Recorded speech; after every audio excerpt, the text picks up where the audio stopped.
Hello everyone. Today we'll be seeing how you can delete chat from both sides on Instagram. So first of all, you're going to have to open the app. Now once you're in the app, there's two ways to actually delete a chat. One deletes it from both sides and one deletes it only for you. So I'll go through both. So once you're in a chat, as you can see, I've sent a few messages here to demonstrate. So let's press and hold on a message.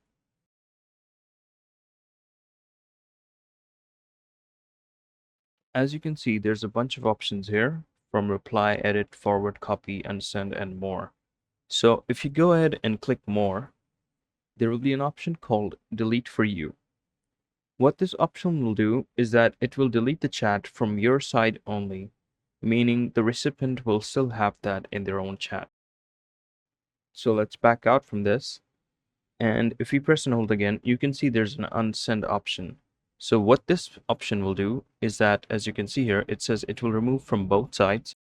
In the case that the text was already forwarded, it will stay in the chats that it was forwarded in, but other than that, it will be deleted from both sides.